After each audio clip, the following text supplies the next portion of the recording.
একজন মুসলমানের উপর অন্য মুসলমানের জন্য 5টা বিষয়কে হারাম করা হয়েছে, কুল্লু হারাম, হারাম করা হয়েছে। সেই 5টা বিষয়ের মধ্যে 1 নম্বর হচ্ছে লা তাহাসাদু, তোমরা একে অন্যের উপর হিংসা করবা না, একে অন্যের প্রতি হিংসা করবা না। ইন্নাল হাসাদা ইয়াকুলুল হাসানাতি কামা তাকুলুন নারুল হাতাব, এই হিংসা এত মারাত্মক বিষয়, ক্ষতিকারক বিষয়। হিংসা যার অন্তরের মধ্যে থাকবে, তার অন্তরের তার যে ন্যাক আমল আছে সেই ন্যাক আমলগুলা ধ্বংস হয়ে যাবে, ধূলিসাৎ হয়ে যাবে, মেছাকার হয়ে যাবে। যেমনিভাবে শুকনা খড়কুটার মধ্যে, লার্কির মধ্যে, গাছের টুকরার মধ্যে আগুন লাগিয়ে দিলে এই আগুন যেইভাবে করে কাঠগুলাকে, খড়কুটাগুলাকে মেছাকার করে দেয়, চূর্ণ বিচ্ছিন্ন করে দেয়, জ্বালিয়ে ছারকার করে দেয়, ঠিক একইভাবে হিংসা যার অন্তরের মধ্যে থাকবে তার ন্যাক আমলগুলা এইভাবে ধ্বংস হয়ে যাবে, ধূলিসাৎ হয়ে যাবে। ওয়ালা তানাজাসু, দ্বিতীয় নাম্বার হলো তোমরা ক্রয় বিক্রয়ের মধ্যে, বেচা কেনার মধ্যে মূল্য বাড়িয়ে দিবে না। দুঃখজনক হলেও সত্য, যখন আমাদের দেশের মধ্যে রমজান মাস যখন চলে আসে, আমরা দেখি রমজান মাসের পূর্বে দ্রব্যমূল্যের যে দাম থাকে, রমজান মাস আসার সাথে সাথে দ্রব্যমূল্যের দাম আরও 10 গুণ বেড়ে যায়। রমজানের পূর্বে যেমন লেবু দাম ছিল 1 হালি 20 টাকা, সেই লেবু বর্তমানে 120 টাকা অথবা 100 টাকা। অন্যান্য দেশে রমজান মাস আসলে দ্রব্যমূল্যের দাম কমিয়ে দেওয়া হয়, অথচ আমাদের বাংলাদেশে রমজান মাস আসার সাথে সাথে ব্যবসায়িকগুলা এক একটা কষাই হয়ে যায়, তারা দ্রব্যমূল্যের দাম অনেক গুণ তারা বাড়িয়ে দেয়। এজন্য রাসূল সাল্লাল্লাহু আলাইহি সাল্লাম বলেছেন, তোমরা একে অন্যের উপর ক্রয় বিক্রয়ের মূল্যটা হঠাৎ করে বাড়িয়ে দিবে না, এটাকে হারাম করা হয়েছে। 3 নম্বর ওয়ালা তাবাগাদু, একজন অন্যজনের প্রতি শত্রুতা করবা না, শত্রুতা রাখবা না, একজন অন্যজনের প্রতি শত্রুতা পোষণ করবে না। কারণ আল মুসলিম আখুল মুসলিম, একজন মুসলমান অন্য মুসলমান ভাই ভাই।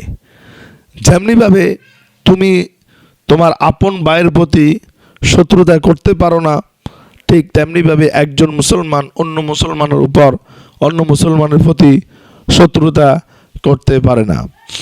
মুসলমান মুসলমানের কখনো শত্রু হতেই পারে না।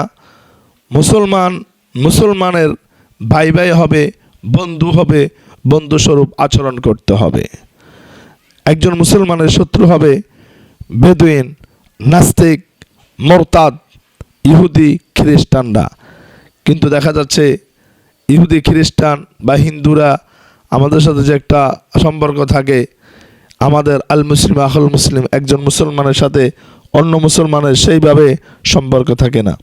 4 নম্বর যে বিষয়টা হারাম করা হয়েছে, ওয়ালা তাদাবারু, একজন অন্যজনের উপর ঘৃণা করে, ঘৃণা ভরা মুখ নিয়ে ঘৃণা করে মুখ ফিরিয়ে নিবে না।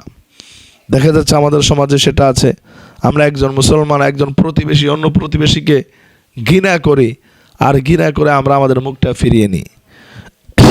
রাসূল সাল্লাল্লাহু আলাইহি সাল্লাম এটাকে হারাম করেছেন, এটা হারাম।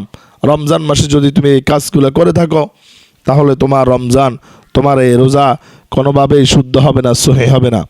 5 নম্বর ওয়ালা ইয়াবি' বা'দুকুম আলা বাই বা'দ, তোমরা কেনা বেচার উপরে, বেচা কেনার উপরে নতুন করে কোনো দাম করবা না। অর্থাৎ তোমার একজন ভাই যখন একটা মাল বেচা কেনা করার জন্য, কেনার জন্য যখন দোকানদারের সাথে দরদাম করতেছিল, তখন তুমি তার দরদামের উপরে গিয়ে নতুন করে দরদাম করবা না। এটা রাসূল সাল্লাল্লাহু আলাইহি সাল্লাম হারাম করেছেন। ওয়াকুনু ইবাদাল্লাহি ইখওয়ানা, আল মুসলিমু আখুল মুসলিম। রাসূল সাল্লাল্লাহু আলাইহি সাল্লাম বলেন, তোমরা একে অন্যের ভাই ভাই, আল্লাহর ভয় তোমাদের অন্তরের মধ্যে রাখো। কারণ আল্লাহ তাআলা একজন মুসলমানের উপর অন্য মুসলমানের জন্য লা ইয়াজলিমহু ওয়ালা ইয়াহকিরহু ওয়ালা ইয়াখযুলহু ইত্তাকওয়া হাহুনা। রাসূল সাল্লাল্লাহু আলাইহি ওয়াসাল্লাম ইরশাদ করেছেন যে একজন মুসলমানের উপর অন্য মুসলমানের জন্য হারাম, তার মান সম্মান, তার রক্ত, তার জীবনকে হারাম করেছেন। সেজন্য এই 5টা বিষয় আমাদের জীবন থেকে পুড়িয়ে দিতে হবে, আমাদের জীবন থেকে দূর করে দিতে হবে। আল মুসলিম আখুল মুসলিম, একজন মুসলমান অন্য মুসলমানকে আমরা মান আহাব্বা লিল্লাহ ওয়া আবগাদা লিল্লাহ ওয়া আ'তা লিল্লাহ ওয়া মানা'a লিল্লাহ ফাকাদ ইসতাকমালাল ঈমান।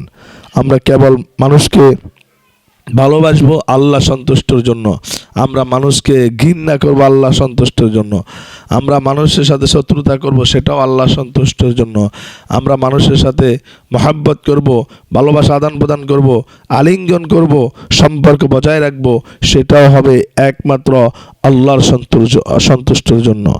আল্লাহ সুবহানাহু ওয়া তাআলা যেন এই বিষয়গুলো আমাদেরকে মানার আমল করার তৌফিক দেয়। আল্লাহুম্মা আমিন।